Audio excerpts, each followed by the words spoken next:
What's up, board fam? Eric here, and today we got another Lanterns video, but that's okay. I don't mind talking about Lanterns. I enjoyed the first episode, and I'm not in the minority on this. Apparently had a really good opening night, did really well in the time slot. Fans have been talking about it online in mostly positive ways. Seems like the studio's happy with the premiere. I have to look at the numbers, but I think it did really well in streaming numbers opening night. So all in all, I think pretty well received across the board, and I think the show is going to do really well. We'll have to see how it wraps up, but we're not talking about the whole series. We're talking about the first episode. And that's the thing about these guys. They all drop their reviews within the same 12 to 24 hours, and they all seem to have the same talking points because they need another W. It's been a minute since Supergirl came out. Supergirl flopped in June. Here we are in August, middle of August, almost end of August, actually. And they're still looking for something. Odyssey didn't work for them. Spider-Man didn't work for them. They tried to do some Jean Grey stuff, but didn't really pan out. So they backed away from that completely. They've gone back to Supergirl a couple times. And it looks like to me that they've decided that the DCU is the easiest target for the rest of the year because of like what we have coming out. Clayface doesn't look like it's going to be too bad. They could still go after that. Doomsday is a pointless thing to go after. I don't think Doomsday is going to flop. It's already made $35 million in pre-sales, and that's not even opening the floodgates yet. So it doesn't look like that's going to do poorly either. Dune 3, don't think that's going to do poorly. It's tracking to do like, what, 900 and some million in its run as of right now. So another movie is going to get close to $1 billion. So they really just, they don't really know what to do. So they've decided the DCU is the easiest target. And that's what we're dealing with here is they're trying to go after Lanterns and really push these talking points about the show. And I think it's quite funny. This is a Nerdrotic video. I've already been talking for 2 minutes. I don't want to go on too much longer. I know we want to get into this video. It's about 22 minutes long. I'm going to be talking spoilers for the back half of the week. Like everything from like Tuesday on will most likely have spoilers. Anyway, I've talked enough. Let's watch this video with Nerdrotic and see what he has to say. I'm pretty sure it's kind of the same stuff we've already dealt with, but I love debunking these idiot videos. It's called Lanterns because we all agreed that the green was stupid. It was never something that I necessarily felt like, oh my God, I've got to make a Green Lanterns TV show or a Green Lanterns movie. I have Damon Lindelof on this show, one of the great writers of all time. Let him cook. The way that it was presented to me at first by James Gunn and Peter Safran, and Tom had pitched it as True Detective. It may not be canonical, but you know, times they are a-changing. Hal Jordan at the beginning of the series feels like a bit of a beat-up has-been. Certainly doesn't feel like Earth's Green Lantern. We had a cartoon called Super Friends. It's a pretty mundane prop. It's not Excalibur. There's this level of excitement that we experience when we... I'm letting this play through. I'm not saying much because this is just typical for these guys. This is like these cherry-picked clips that they just kind of put together in a montage to prep you guys for whatever it is they're going to be talking about in the video. It's Critical Drinker and Nerdrotic do it more than anybody else. Some of the other channels try it, but these guys are the ones that really push for this. They just include little snippets of things that these people have said, regardless of what it is. It could be DC, it could be Marvel, be whatever, and they just try and smear them. That's all this is. It's a smear montage for these guys. We hear that something new is coming, and then we also are like, this better not stop. Nerdrotic.com. Greetings, you over 1 million hellions and the 40% who haven't subscribed yet. Stating the obvious, because let's face it, that's what we do here a lot on YouTube. James Gunn's DCU needs a win in the worst way. Why, you ask, dear viewer? Good question, because they haven't had one. Superman did well for them. This is that bullshit, like Superman didn't do well, they were lying about it. These guys still have no proof other than something that Ted Sarandos from Netflix, something that he said. He's not privy to the financial details of every single project that goes on at Warner Brothers because he's not connected to Warner Brothers. So whatever information he got was about the quarterly finances because that's how studios do it. Everything is done quarterly. So, and he'll probably show the clip here in this video where Ted Sarandos from Netflix mentioned something about, I guess, Superman and the window of time it was in theaters. Depending on what day you ask James Gunn, according to James Gunn, the James Gunn's DCU started with Creature Commandos, a cartoon that nobody watched. That's at least until the movie Clayface comes out later this year, which is technically, according to James Gunn, the first story in James Gunn's James Gunn. Creature Commandos was followed by the other beginning of James Gunn's DC. I mean, the thing is, it's all fun and games, but you understand what he means when he says that that movie takes place chronologically before the stuff that he's already put out. Like, you understand what that means. I mean, unless you want us to think that you're stupid and media illiterate. Oh, wait. Media illiteracy, that is true. You are media illiterate. CU, Superman's James Gunn. And according to James Gunn and Warner Brothers, this was a cultural phenomenon, the summer sensation of 2025, at least until Ted Sarandos spoke to Congress. Routinely, movies that underperform, the window moves a little bit, and Superman was a little shorter window and Sinners was a little longer window. Yeah, because that's the smoking gun, right? That's the big one. You have somebody who's not involved with the detailed finances of this particular portion of Warner Brothers explaining the window system. Every studio except for Disney since COVID has shortened their theatrical windows to like half, sometimes even more than half of what it used to be. And we've had movies that have gone to VOD streaming before the 45 or 50-day window or whatever it is that these theaters want. I got a little list over here because I love to pull receipts. Let's go back to 2023. Megan went to paid VOD 18 days after its debut, and it grossed $181 million globally on a $12 million budget. Sing 2 did VOD after 17 days. It went on to gross $408 million worldwide. Five Nights at Freddy's, this is interesting. In 2023, it did a day-and-date release with Peacock. When it came out in theaters, it still made $291 million globally against a $20 million budget. The Black Phone in 2022 went on VOD after 18 days. So again, I'm just pointing out, there's other examples here, but we're not going to go through all of them, where movies still made a ton of money in theaters, but went to VOD extremely early and paid VOD extremely early. So when you like zoom in and ignore other stuff, it's a funny line. It's a funny argument, but it's just not reality. And when you flop watch, I guess denying reality is part of the formula of flop watching. That was followed by Peacemaker Season 2 featuring James Gunn's wife having sex with superheroes, which lost 40% of its audience from Season 1, which also might have been the start of James Gunn's DCU. But wherever James Gunn's DCU started, I think the history books will look back and find a definitive point of its end when Supergirl was released, where it will go down as the biggest flop of 2026, losing upwards of $200 million. Like I said before we even started watching this video, this is the one that they just keep sticking to because it's really the only one they have. Yeah, Mandalorian and Grogu didn't do well, but they realize there's other factors to that outside of quality. There's a lot of other things that contributed to that. On this one, they're ignoring the fact that Supergirl was sandwiched between two really big movies in a really tough couple of weeks. They're ignoring that. It's just not something they ever want to talk about. This is just because they know that some people don't like James Gunn. I'm not the biggest, I say this every time I talk about this, I'm not the biggest James Gunn fan. I'm not out here going to bat for James Gunn. I don't like everything that he's done. I think that he's got hits and misses in my opinion. But the thing is, they want to harp on James Gunn entirely. They want to make they want to do to James Gunn the same thing they did to Kathleen Kennedy, the same thing they did to Brie Larson, the same thing they did to Rachel Zegler. They're trying to turn James Gunn into a cash cow so they can flop watch and rage bait and all this other bullshit and make money off of it. That's why they're doing this. And they're hoping they can do this with Lanterns. We haven't even got to Lanterns yet, but I can assure you this is what they're trying to do with Lanterns. I can't wait to debunk the dumb shit that he says in this video. Just when you thought things couldn't get worse, they did by orders of magnitude when this little movie called Spider-Man Brand New Day was released just over a month later, where it eclipsed the worldwide box office total of both Superman and Supergirl combined. It's also eclipsed a lot of stuff. It's a $2 billion plus movie. It's about to be in like the top 8 or top 9 biggest grossing movies of all time. So sure, let's compare that to these other superhero movies that never had a shot at making $2 billion.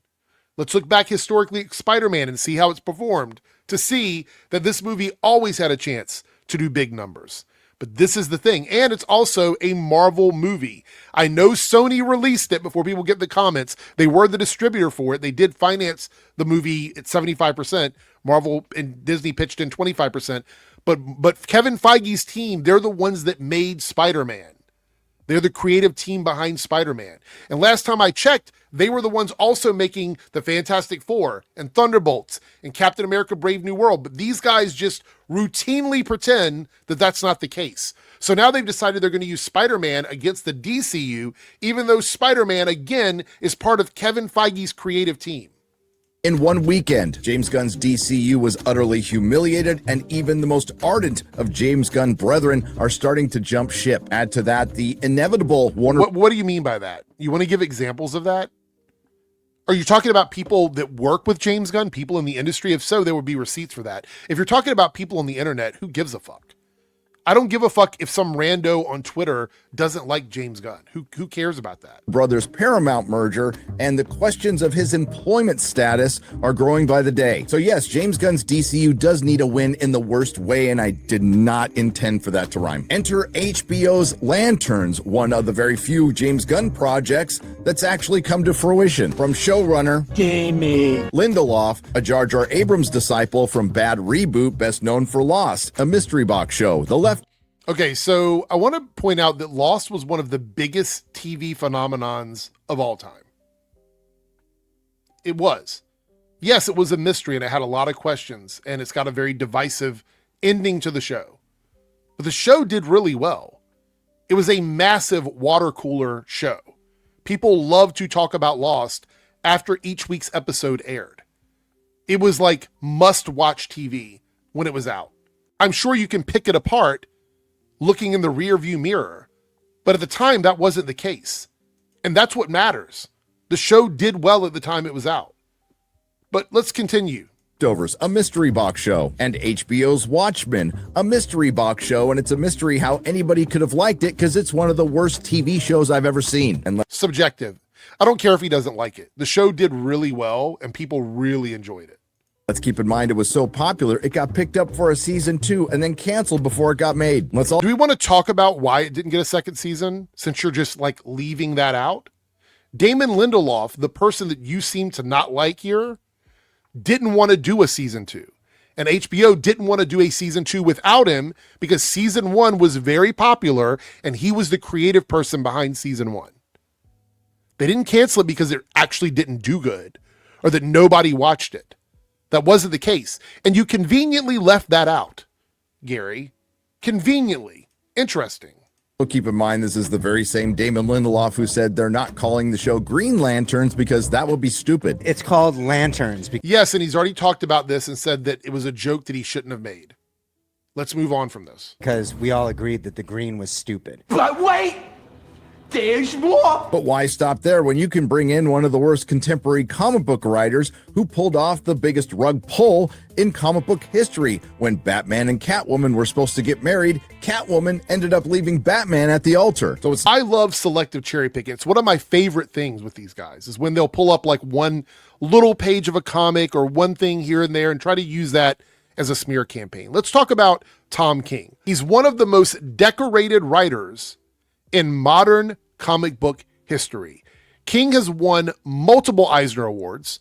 He won Best Writer back-to-back 2018, 2019 for his works in Batman, Mr. Miracle, Heroes in Crisis, Swamp Thing. He did a special of Swamp Thing. In 2016, he got the Harvey Award for Most Promising Talent for working on Marvel's Vision. He's had critically acclaimed titles like Vision, Mr. Miracle, The Sheriff of Babylon, Supergirl, Woman of Tomorrow, Human Target. Just there's tons of things you could talk about when it comes to Tom King. So you don't have to like him.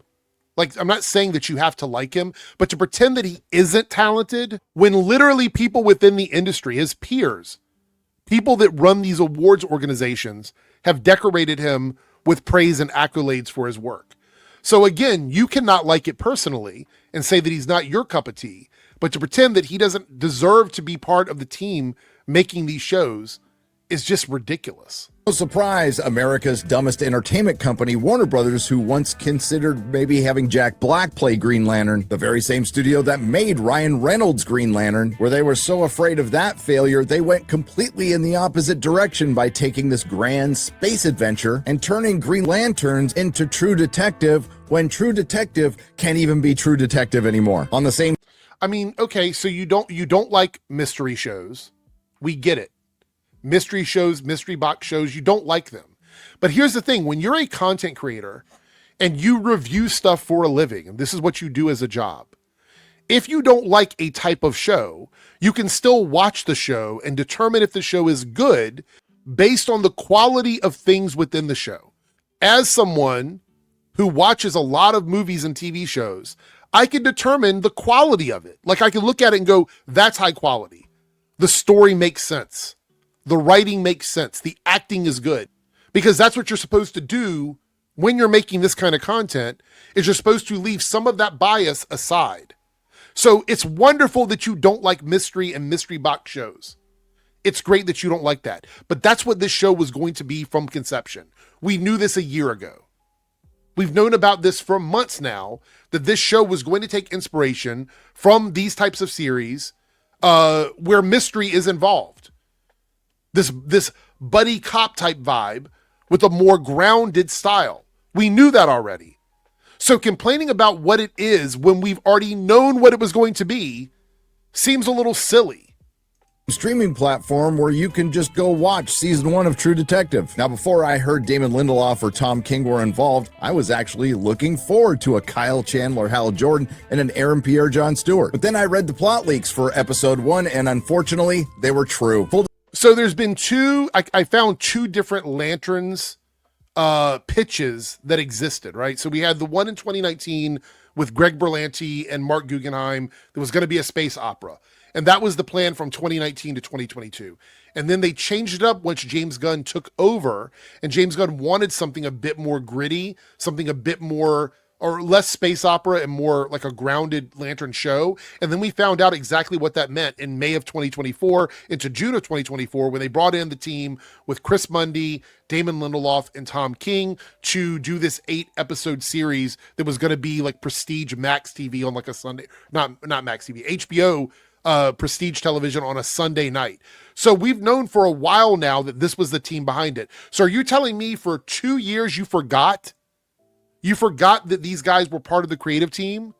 So Gary sat around for 2 years excited about the concept of this, Midwest mystery box series, even though he says he doesn't like mystery box shows, but he completely forgot the team attached to the series?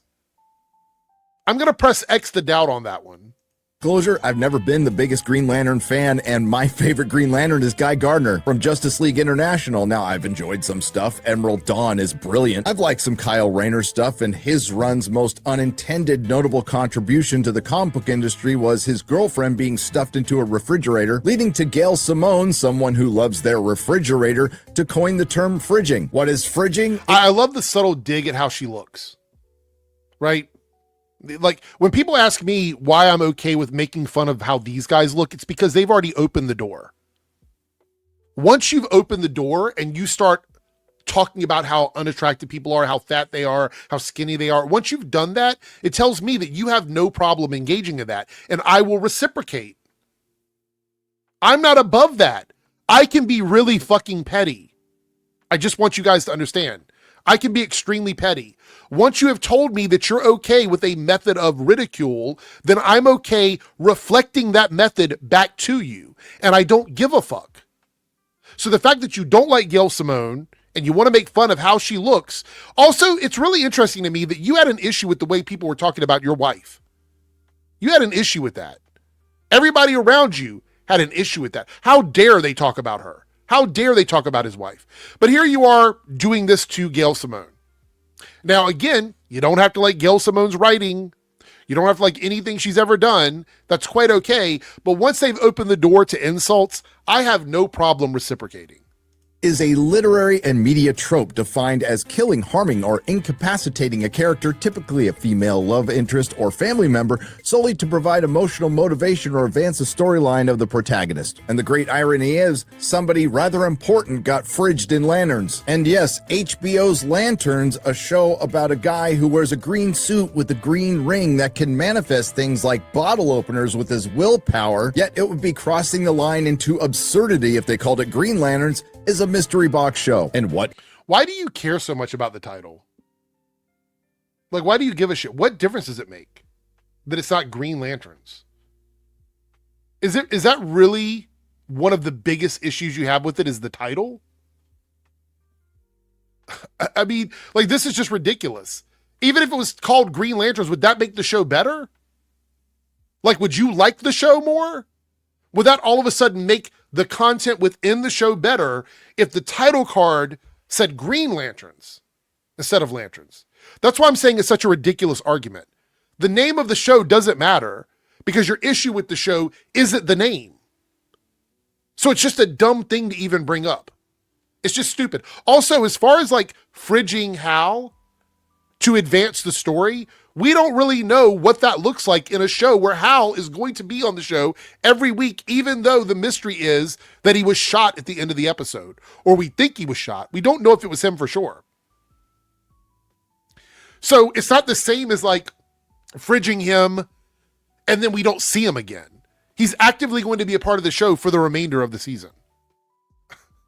Is Mystery Box? Well, it's a storytelling cheat where you can avoid those pesky things like continuity, logic, story arcs, or characterizations that hooks the audience by packing the story with unanswered questions, random events, hidden secrets, and gradual reveals that keeps curiosity high the way it is right before you open a Christmas present. Okay, so you have an issue with Mystery Box shows, and you're like saying it's a cheat, even though it's a very normal technique used with television shows where the story carries from episode to episode to episode. It's very common, right? There's a lot of Mystery Box shows. Let me tell you what the actual definition of Mystery Box is instead of his definition of Mystery Box. I did a little digging. Here's what we know about Mystery Box style TV shows. Okay, they're very common. They're one of the biggest styles of shows that we see on prestige TV and long format TV viewing. Rather than focusing purely on a straightforward linear plot, the story drops characters and viewers into a scenario filled with unexplained phenomena, deliberate secrets, and layered questions. The core premise rests on the idea that the question itself is often more compelling than the answer to the question. Creating a box of infinite narrative possibilities keeps the audiences coming back to see what's inside. And this is a great hook for television. Doesn't always work in movies, but it's great for like weekly TV shows, water cooler stuff. Let's talk about some shows that are Mystery Box shows that you might have watched over the years that Gary here is saying is a cheat and it's not good storytelling. Severance is considered a Mystery Box TV show. Yellow Jackets over on Showtime, Mystery Box. Dark on Netflix. It's a German sci-fi thriller. Westworld on HBO was a Mystery Box show. The Good Place on NBC is a comedy Mystery Box show. Silo on Apple TV is a classic Mystery Box show. And Widow's Bay is also a Mystery Box show. Some of the best shows in the last few years are Mystery Box shows.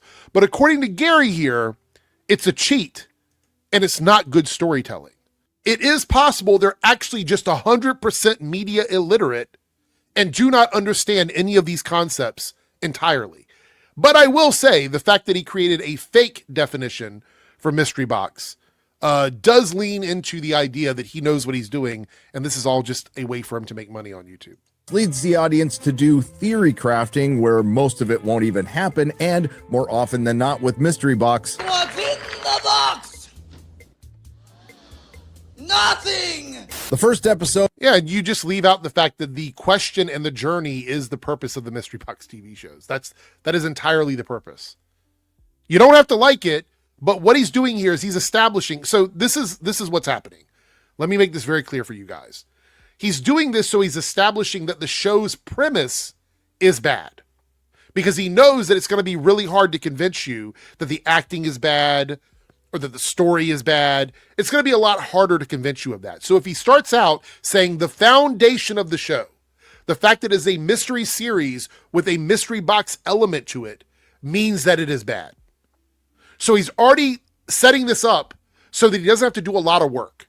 He could just keep referencing the fact that it's a Mystery Box and then say that makes it a bad show. I'm curious to how many times he references that in this review. We still got a lot of time left. Let's go. Of HBO's Lanterns is called Pilot. Get it? Because Hal Jordan was a pilot, and this is the pilot episode. And It takes place over 3 time periods, 1996, 2016, and 2026. It opens up with a young Jon Stewart who's not allowed to watch TV, watching Hal Jordan come out on a 60 Minutes interview. He gets caught by his dad, who punishes him by shooting an apple off his head. This is to show us that Jon Stewart has no fear and his father's a psychopath. Yet he's got a father in this show, so progress, not perfection. Then we skip to 2016, where Hal Jordan is training Jon Stewart to be his backup. Again, I am not the biggest Green Lantern fan in the world, except for those excellent comics by Jeff Johns in the 2000s. And I know, Snyder Bros, you don't like Jeff Johns, but the guy's a damn good comic book writer. Anyway, correct me if I'm wrong in the comments. So why can't you say the same thing about Tom King? Right? You don't have to like him, but it's very clear he's written some great books over the years. But I don't recall other people being able to use a Green Lantern ring, or people would just be chopping fingers off everywhere. Kyle Rayner had a DNA lock, and Hal Jordan's had become a part of him. But in HBO's Lanterns, Jon Stewart can use Hal Jordan's ring, and Hal Jordan trains him by handing his ring to Jon Stewart as he... Right, so quickly, we don't understand the dynamics of this training relationship. We haven't really been fully explained what this means. We know that Jon was picked by the Guardians, and we understand that Hal is supposed to be training him. So it's quite possible that the ring works for Hal and Jon, but no one else, because we've only seen the two of them use it. So that would explain, using your media literacy here, that would explain that there is something there that we're not totally sure about, and that it's not an actual plot hole or issue in the show. Because we're still learning the foundation of Green Lanterns, or lanterns in general, because I know we're going to see other lanterns in the show. We're going to learn the foundation of that in the series. The rules will get established in the series. So again, being mad that it's not explained to you in the beginning is a lazy reason to get upset and start questioning whether or not the show is good. Because it's part of the story that we're going to learn about as we watch the show. He jumps out of a speeding car that's about to drive off a cliff, which admittedly is not as bad as your own father shooting an apple off your head. Of course, Jon Stewart survives because he's going to be the main Green Lantern in the probably short-lived James Gunn's DCU. And while on his way to go meet Hal Jordan at a taco shop, he comes across a construct of Hal Jordan manifested by the ring. This construct is of a 10-year younger Hal Jordan who's much nicer than the 2016 version of Hal Jordan, who's portrayed as an arrogant, lonely, alcoholic loser. Oh, and a complete idiot. Now, the construct Hal Jordan has a message for Jon Stewart. He's not portrayed as a complete idiot. He is rough around the edges, but he's not an idiot. I don't know how do you determine he's an idiot based on what we've seen so far? Where is the idiocy?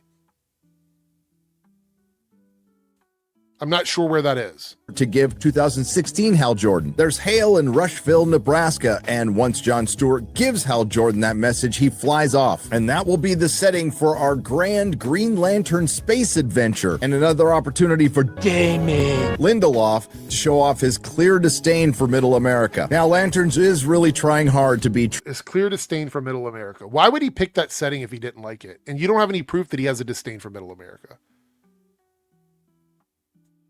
These are the guys that want so badly for Hollywood to stop pushing messaging, but they do it so often in their content. So easily, just slide it in there. And there's a lot of people that watch their stuff that they don't even notice it. He just slides stuff in that he has no proof of that. True detective, but there's also a little Taylor Sheridan mixed in there too. And during my watch party for my members, I mentioned I wouldn't be surprised if Damon Lindelof takes a shot at Taylor Sheridan, and he kind of did. What do you bet we get a shot at, like, Taylor Sheridan in this series? A few minutes later. Sheridan County. Did I not? How is that a shot at Taylor Sheridan? Taking a shot at somebody means you're trying to disrespect them or talk shit about them. Where is the shit talking here? This seems to me like it's paying tribute to him. You name something after him. Typically in these comic book cape shit movies and TV shows, if someone's name shows up on something, it's done to like give them a shout out, right? So why would this be taking a shot at Sheridan? I don't know. You'd have to connect the dots for me. Doesn't make a lot of sense. Say they would take a shot at Sheridan. But I'm sure that was just a coincidence. Anywho, this is indeed Well, I mean, you don't have any proof that it wasn't. So go off, sis, I guess. a modern take on Green Lantern that's supposed to be a murder mystery that's going to subvert our expectations. And the problem is, it didn't subvert any of my expectations when it comes to Damon Lindelof. After being left behind by... You know, when you keep saying it that way, it's like one of those friends you have that just does things to annoy you, and you just want them to shut the fuck up. It's not funny. We got the joke the first time, the first 2 times, the first 3 times. You don't have to keep doing it because you think it's hilarious. That's what a child does. Grown men don't do this shit. It's the softest shit ever. It really is. Dickhead Hal Jordan, Jon Stewart has to take a commercial flight out to Nebraska, which would probably take a long time because it's not direct, and he comes upon a murder scene that's still there. There was a mass shooting that's still there. Yeah, did Hal go there because of a murder scene? Or did he go there because he was given a code by his hologram? We don't know if he went there specifically for this. He might have arrived there and this happened the next day. He might have arrived there and this was something that he didn't expect to happen. We don't know how that worked. We don't understand what that was. So by the time he gets there, it's later in the night and this is what's going on. You don't think you can go get a ticket to get on a plane in the morning and leave that afternoon? How long do you think it takes to fly across the country? Like almost anywhere you go in the continental US, you can get there in a day. with casualties at a high school football game, but the only problem is, in this small town, nobody knows any of the victims. And Hal Jordan believes they're aliens. Now, of course, Sheriff Girl Boss tells him... There we go, the girl boss thing. I'm trying to understand how it is that a woman who's working in a job where her job is authority, and she's doing the job by using authority, how that translates into her being a girl boss. So you have a woman who's the sheriff, and she decides to do things that any other sheriff would do, but because she's a woman, that makes her a girl boss? So we can't even have women in jobs of authority without these guys just calling them girl bosses. How low is the bar for girl boss now? Is it under the floor? Are you a woman? Yes. Do you have any authority? Yes, you're a girl boss. I guess that's the standard now. Holy fuck. That this isn't his jurisdiction and to back off her investigation because it couldn't be aliens. I mean, why believe the superhero? On top of that, Sheriff... So she has this superhero show up and he's just telling her something and she's supposed to go, you know what? I'm the sheriff, but I'm just going to let you do it. That would be negligent. Like, the people in her community would be like, why the fuck did you let this guy do? Like, she doesn't know what this means. Is he going to fight the guy and kill a bunch of people in town? She has no idea. She doesn't know. And if he is a space cop, why would he push that on her? Why would he force her to do something? Come on. Boss won't allow Hal Jordan, the galactic police officer, to interrogate any of the witnesses, one of which runs away and is captured by Jon Stewart. Yeah, she wouldn't let him interrogate this guy because she doesn't know what's actually going on. She wanted to talk to him first. She wanted to figure out what she could as the sheriff before she let somebody else mosey on in and take over the investigation. You understand that she's not the only person in charge. She has people that she reports to. She has a job to do. If she was negligent in her job, she would have to answer to someone. Like, being a sheriff doesn't mean that you're a king of your city and that you could do anything you want to do. You have protocols you have to follow. And I'm pretty certain that anyone, regardless of whether or not they're a space cop, shows up and just tells you they want to interrogate someone. You're not just going to go, you know what? Go ahead. Go ahead in there. Who are you? Yeah, sure. Go ahead. Come on, bro. Turns out this town in Nebraska is about 20 miles away from where Hal Jordan got the ring from Abin Sur. And after giving a very brief explanation of his origin to the audience and Jon Stewart, Hal Jordan's big plan is to get in a fight, to get arrested so he can interrogate the prisoner in jail. To the show's credit, I guess, in the story, they think this is a stupid idea, and it turns out to be a really stupid idea by a... Yeah, so this is one of those times where it's like rear view mirror in hindsight viewing, where you believe that the people in the show can only make the best possible decision. You want realism, but you also want everyone to make decisions that always make sense. That's just not the way people function. And you can't make a story work like that. Like, if every decision every character made was the best possible decision at any given moment, it'd be a very boring, predictable story. You would go, hey, why did that person running from Freddy, or we'll use Jason, why did that person running from Jason run upstairs instead of downstairs? Why didn't they just run out the front door? Why didn't they just do anything else? Because they're telling the story, and the character in the story made a bad decision. That doesn't mean the writing is bad. It doesn't mean that the story is bad. It means that in the story, the character made a decision that they are going to regret, or it doesn't always work out, and it's part of the narrative of the show. That doesn't mean it's a bad thing or that he's a stupid person. How many stupid things have we done in our lives? That doesn't make us stupid people. You can make a stupid decision, but not be a stupid person. Like, I hate to say it again, but media literacy is something that I just don't think these guys have. I think it's a combination of media grifting and being media illiterate. And those two things together equal this shit. Really stupid Hal Jordan. In the meantime, while Hal Jordan is getting his ass kicked, Jon Stewart decides to hook up with a GILF. You heard me right, not a MILF. A GILF. And listen, I know I'm watching a superhero show, and my suspension of disbelief can go a long way. I can buy a guy No, you don't. Like, you have no suspension of disbelief for any of these shows. That's a lie. Manifesting a pair of scissors with his willpower through a magic space ring. But Aaron Pierre hooking up with her, let's be reasonable. Well, it turns out Hal Jordan's plan was really stupid, and he didn't even get to interrogate the prisoner, but he does get to be chewed out by Girl Boss Judge, because apparently... Yeah, so another woman with authority doing the job that they're supposed to be doing is a girl boss. I don't want anybody in the comments to ever tell me that these guys don't participate in misogyny and sexism. Explain to me how this makes sense. Explain to me how a sheriff and a judge in positions of authority doing their jobs are just girl bosses. And make it make sense. I don't want to hear something about Hollywood, like, tinfoil hat bullshit. Make it make sense to me that these two characters in this show are default girl bosses because they happen to be women working jobs of authority. I would love to have that conversation with someone in the comments that's actually good faith.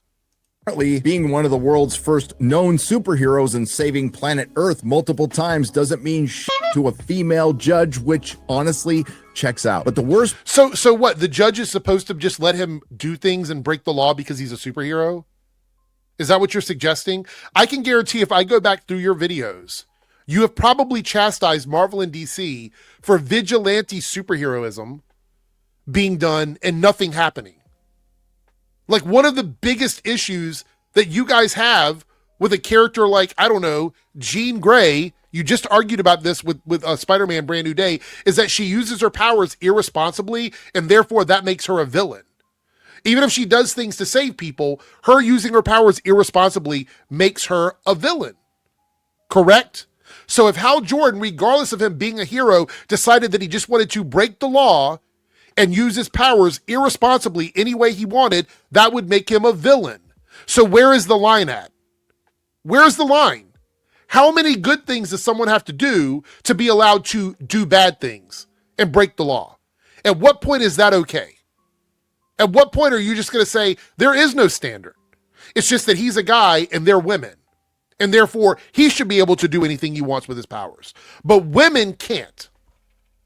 You have to have a standard. If you're mad that Jean Grey was using her powers irresponsibly to break the law in Spider-Man Brand New Day, then you can't also argue that Hal Jordan would be justified in using his powers to break the law in Lantern. Part is when Girl Boss Judge asks Hal Jordan what law enforcement branch he works for, he says this. I'm Green Lantern, and I'm an agent of Green Lantern. What is it, too stupid to say the Green Lantern Corps? Hal Jordan is eventually released. What? You want it to be Green Lanterns, but when he says Green Lantern, that's too corny and cringy for you.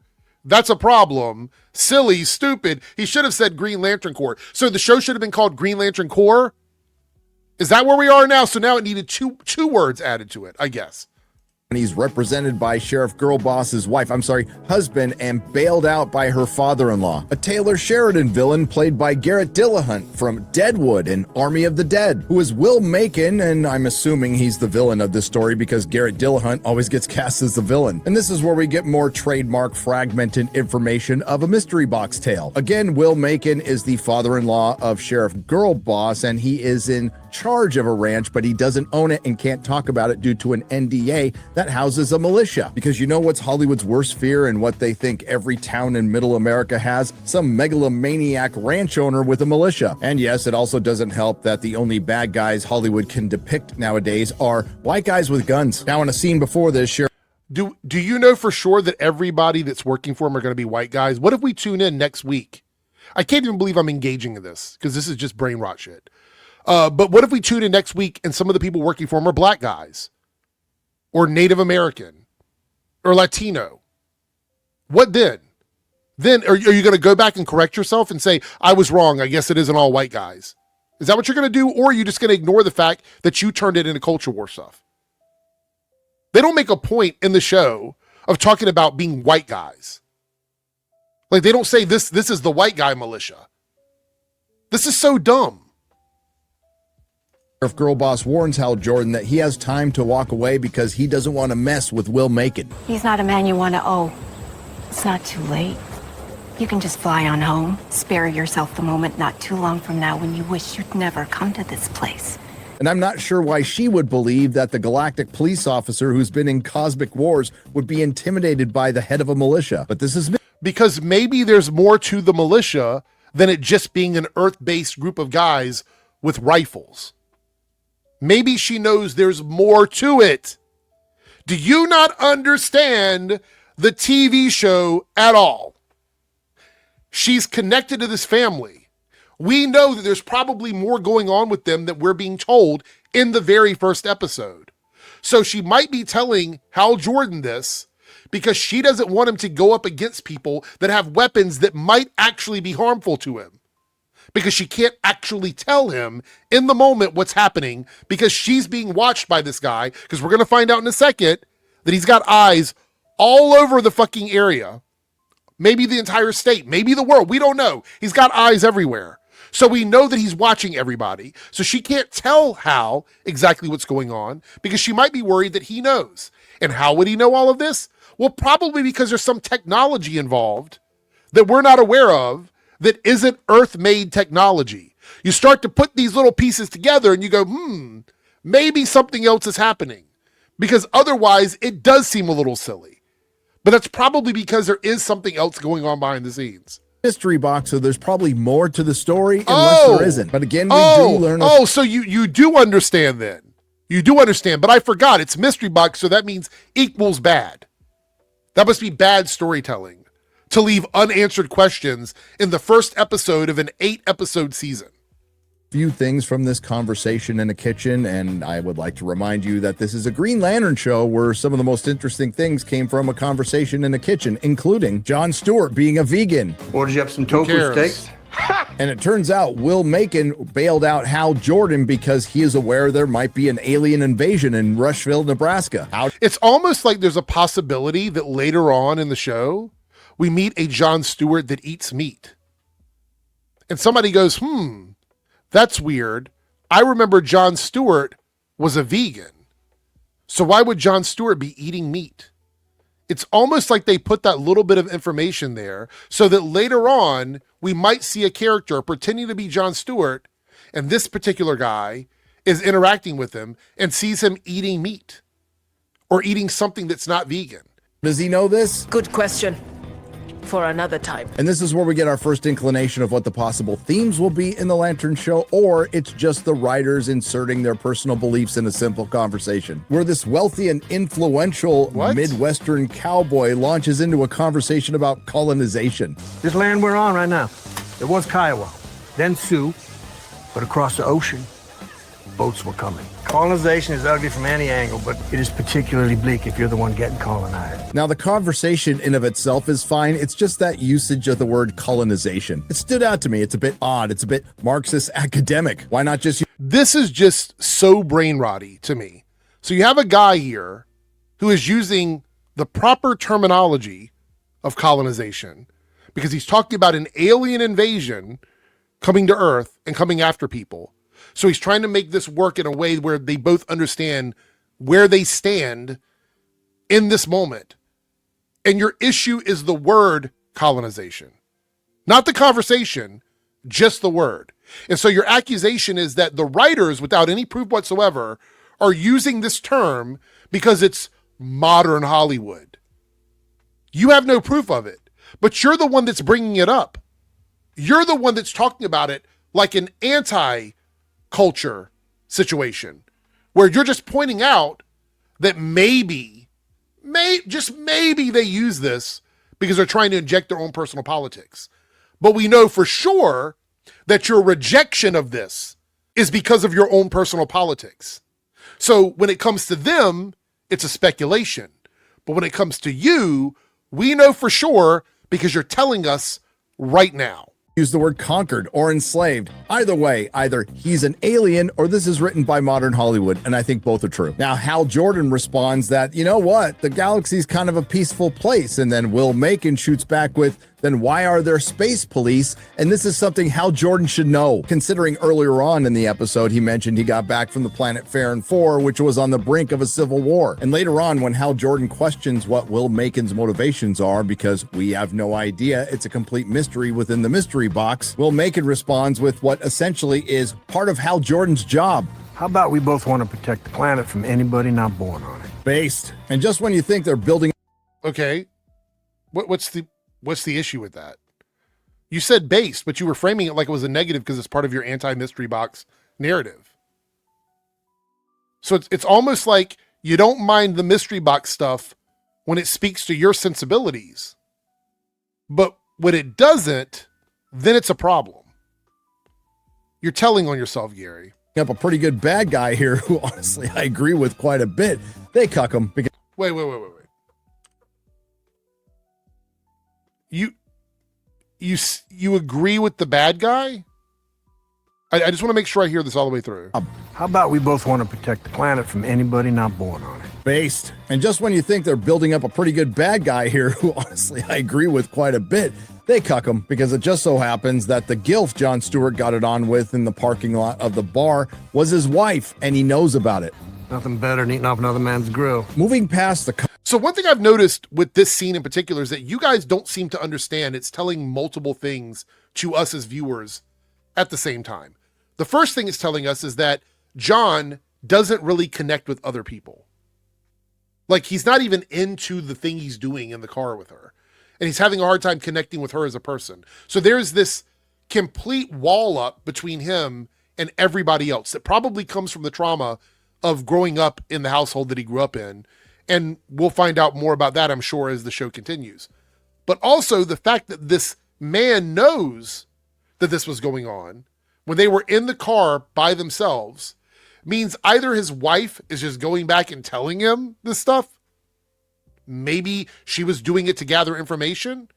Either way, that's pretty fucked up. Or he's got eyes everywhere and he knows what's going on even in moments when people think they're by themselves. That's pretty fucking frightening. And so they're setting it up that way so that we understand that this man, even in the most intimate moments you could be having with someone, is still getting information taken back to him. But you guys just seem to miss that point. Both of those points, actually. Context to that statement and just focusing on the statement itself, still will make and obliges Hal Jordan and Jon Stewart, who just ate off his grill, and clears the way for an interrogation. Now, the suspect is a truck driver from a town 250 miles away who came to watch the football game. They x-rayed him after his broken nose and found all of his parts in place. Now, somehow they also checked him for all of his organs for some reason, and those are all in place as well. And this is where we learn that there are currently within the DCU 14 alien species who can shapeshift into humans. Junior, tell the sheriff here how many species currently have the technology to pass as human. 14. MRIs, X-rays, blood work. Nothing down here can tell the difference. Which I'm guessing is going to be important. Good question. For another time. After showing that little clip from Star Wars over and over and over again, it doesn't hit any harder. Like, you're driving the narrative home that you don't like mystery and mystery box TV shows. We get it. Keep in mind, the suspect was in town to watch a football game where there was a mass shooting. There are 4 victims, and nobody knows who they are, and nobody knows who the shooters are. Now, to be fair, I had to remind you because I had to remind myself, because you really don't get any sense of how the town feels about this murder because you have no sense of the town. But this is mystery box storytelling, so... Good question. For another time. Hal Jordan knows the only way to figure out whether or not this is an alien is to get him to confess. And he's going to do that by asking trivia questions, starting with Nebraska football, which the alien can answer. So Hal decides to deviate a little bit and get a little more difficult with the trivia questions and asks a Nebraska trucker where Harry Potter went to school. And this is where the guy fucked up, because if you asked a truck driver where Harry Potter went to school, the response would naturally be, I'm not gay, I don't read Harry Potter. And I say that as a Harry Potter fan.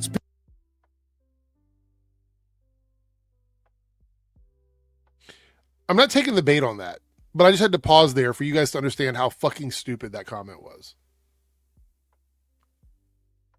Okay. Speaking of Harry Potter, Sheriff Girlboss played the Ghost of Ravenclaw in Deathly Hallows. And while we're on that subject, we have a he who must not be named moment. Oh no, not Voldemort, Trump, when Hal Jordan brings up the current president in 2016. But I bet you can't tell me about the Boston Tea Party. Barack Obama. Barack Obama is the president of the United States. That's it. As a rural Nebraskan, that's the breadth of your opinion of Barack Hussein Obama. He's the 44th president. He followed George W. Bush. There's some controversy surrounding his birth certificate. Considering it was high school football season, so that means at the very least it was late summer, early fall in 2016, and there was a certain election that Hollywood was absolutely obsessed with. Strange that that wasn't brought up, but I mean, do you want politics in shows or not? So you wanted him to bring up Trump. You wanted him to talk about Trump. But you spend most of your time arguing that there's too much modernity and real world stuff in these fantasy shows. But here your issue is they brought up Obama, but they didn't bring up Trump. So you would have preferred them to bring up Trump, I guess? Talk about MAGA? Again, you're telling on yourself here. You're giving away the game, man. Either way, Hal figures out he's an alien. And this is the scene that it seems that a lot of people are praising, but it is on X, so that is purely anecdotal. So I want to point out that you called Hal stupid and an idiot earlier in this video. But in this scene, he proves to everyone that all of this crazy talk that he has, he was right about it. The hypothetical confession, and it turns out our trucker from Nebraska is actually an alien who's socially conscious, Hal was right, and a postgraduate from Space Uni who majored in human studies. It also turns out that our socially conscious alien posing as a truck driver is also there on a clandestine purpose to start a war, stop a war, not really sure. Good question. For another time. We get it. You don't like mystery box stuff. You see what I'm saying? How juvenile it is? You don't want to have questions left around after one episode of TV. You need it all right now. You need every single question to be answered in the first episode. Keep this mission secret. He is willing to blow himself up with a biometric neutron device woven into a skeleton that he can activate with a thought. And Hal Jordan's response to the guy who just said he's a human or alien bomb was to rough him up a little bit. But thank goodness that biometric neutron device that's woven into a skeleton beeps before he blows up. Are you beeping?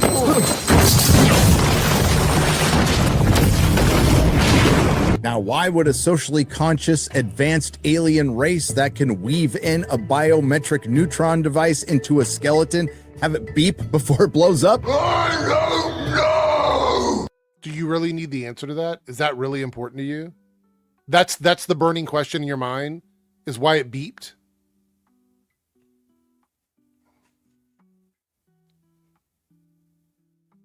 After that, we jump ahead 10 years to 2026, and Jon Stewart is driving in the snow in Nebraska, and he drives past the ranch, which has been completely destroyed, so something must have happened there, and he comes up on the very dead body of Hal Jordan, who looks like he's been shot in the head. Welcome to the DCU, Hal Jordan. Don't worry, it probably won't last very long. Now, Jon Stewart notices that Hal Jordan's ring is missing, which wouldn't be unusual, because when a Green Lantern dies, the ring can fly off to go find a replacement. And the irony is not lost on me. Hal Jordan was fridged in the Lantern show. And no, the murder mystery is not about the 4 unknown victims at the football game. It's about the murder of the most popular Green Lantern in a Green Lantern show. You established at the beginning of this video that his popularity is irrelevant because you don't care about Hal Jordan. You like Kyle Rayner, you like Guy Gardner, and you're not a fan. So why does popularity matter? Why is that even a factor in this? I can't even call itself Green Lanterns. Now, they did mention, and they weren't even subtle. Well, he did say Green Lantern, but you were mad that he didn't say Green Lantern Corps. Remember? About it, that there are 14 species within the DCU that can shapeshift into humans, I guess including the Manhunters. Now, the original Manhunters were what the Guardians created before the Green Lanterns, and they were robots, but they could not shapeshift. Apparently, they are going to be able to shapeshift in this show, and they will be biological. Retconning them and maybe combining them with Martian Manhunter, who is a shapeshifter, but I honestly don't know. So there is a good chance that's not really the dead body of Hal Jordan, but I would like to remind you that this is the same studio that had Jor-El and Lara send Kal-El to Earth to conquer it and start a harem, and a lot of people thought that would be explained away, and it wasn't. What I do... Well, that was a James Gunn written thing. This is not written by James Gunn. We've already established it's written by Damon Lindelof, Chris Mundy, and Tom King. You spent a lot of time pointing that out to us. Do know is this is more subverting expectations and deconstructing. And if you didn't want to call it Green Lantern, you could have just called it Deconstructing Hal, which is a shame because I really like Kyle Chandler as Hal Jordan, Aaron Pierre as Jon Stewart, and I really don't want to not like Jon Stewart. And the rest of the cast is fine as well. The only problems I have are the words. So you're gonna hold something against Jon Stewart that had nothing to do with him? That seems really fucking pathetic. They are speaking, and the leaps in logic that I won't be able to judge until the very end of the 8th episode because this is mystery box storytelling. That being said, and believe me, this isn't much of a compliment, this might be the best DCU because it managed to trip over a bar that was laying on the ground. And if you so it took you 20 minutes into a 23-minute review to admit that it's the best of the DCU. But then you have to do it as a backhanded compliment and say, well, the bar was so low. That doesn't really mean much. Of course. Got to keep that outrage flowing. I think I'm being a little biased because I had to sit through Damon Lindelof's Watchmen. You'd be right to state the obvious. This is only the first episode, and I'm going to let it play out because the death of Hal Jordan might be all part of Hal Jordan's plan for all I know. And it does sound like Lindelof is backing off a little bit because there's been a lot of clapback, but that was the point of murdering Hal Jordan in the first episode. They absolutely wanted that clapback and the shock factor, which is interesting that so much of this show takes place in 2016, and it feels like it's from 2016. Oh, okay. I get it. 2016, the year when everything went woke, right? What's woke about the show? What's woke about Lanterns? Jon Stewart has been a Green Lantern for a very long time. It's not like he just came out in 2016. Hal Jordan has been a Lantern for a very long time. Obviously, they're not going to call him woke. He's the white guy. So anything that happens to him, he's a victim of the woke mob, I guess you could say. We have women in jobs of authority. We have the sheriff. We have the judge. Clearly, that wasn't until 2016 when women held those kinds of jobs. The light switch popped off in 2016. All of a sudden, women could be sheriffs and they could be judges. It's never, classically never happened before. So that must be the issue too. So many things in this show that must have just materialized in 2016. And something like this was considered subverting expectations, and quite frankly, it was tired then. Subverting expectations today would have been having the show actually center on Hal Jordan, who's very much alive and very much the hero. But let's see how things play out. I'll give the show a chance, but in the show, as we're watching the first episode, which he left out, and all of these guys left out, Hal Jordan is beloved by people. People stop him, they talk to him, they take pictures with him, they get his autograph. He's loved by people. They leave all of that out. The show, when making Hal Jordan a little rough around the edges, does so from the perspective of Hal being someone who has gone through some shit. And that's why it's the way it is. That's the show. That's establishing who Hal is in the show. Loved by the public, loved by Jon Stewart, who looked up to him in the 90s, who went from that to being someone that's a little bit jaded about the world.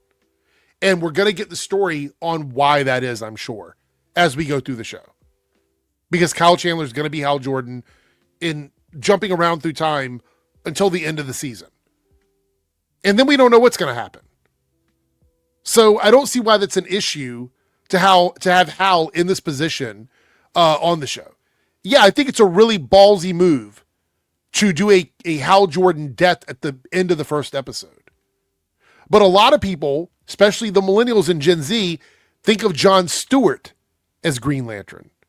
Jon Stewart was in some of those prolific cartoons of that era as Green Lantern. He was the Green Lantern.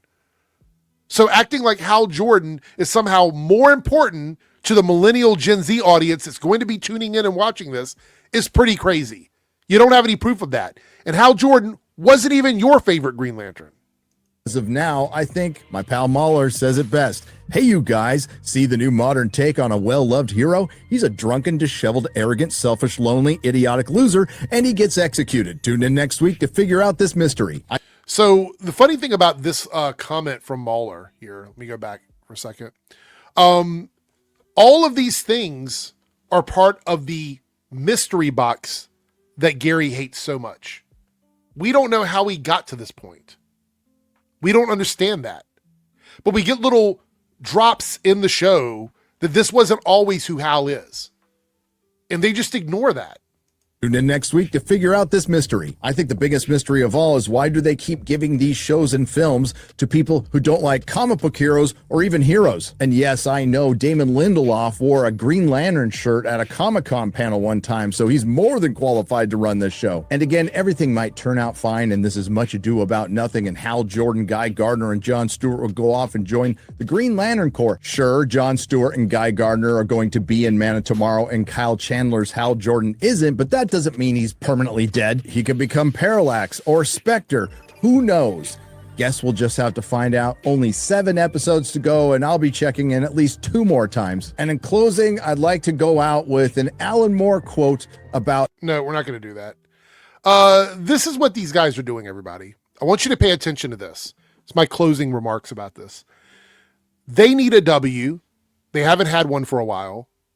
And like I said with the Critical Drinker video, like I said with the Film Threat video about this, it's all so try-hard and pathetic, and they're reaching a lot to try and come up with reasons to dislike something. Calling women girl bosses just because of the jobs they have, ignoring the fact that Hal Jordan is well loved by a bunch of people in the community, because the in Hal Jordan that we get is one that's not loving life so much, and we don't understand why that is. There's probably a lot of reasons why he feels that way that we're going to find out. Jon Stewart being emotionally disconnected from people, ignoring the fact that the traumatic childhood is probably a reason why he feels that way, and we're probably going to explore that on the show. There's all these things they're just ignoring. And then trying to make it seem like white people are the villains of the show because they believe that modern Hollywood wants to make all white people villains, even though we know that's not true. They get mad about politics and culture crossing over into this stuff, but then he gets upset that they don't mention Trump. They only mention Obama. He gets mad they use the word colonization, even though it is a word that's been around for a very long time. But for some reason in this scenario, in the conversation that they're having, he agrees is a conversation that makes sense, but he doesn't like the word colonization. These guys are fucking predictable. 100% predictable. And I'm going to keep going at this and calling them out on all of this bullshit as we go through the Lantern season. Now, I'm never going to defend something that I don't like, but I will defend things when it's lies and misinformation and bad faith takes on it. I will totally call that out, even if I have an issue with something, because I think that's the only way it should be. When you have people on YouTube peddling outrage, peddling lies, peddling disinformation, peddling narrative, peddling ideology, they're doing all of this in their YouTube videos, and they're not actually being honest with you when you're watching their content. They deserve to be debunked. They deserve to be called out. Their content deserves to be deconstructed.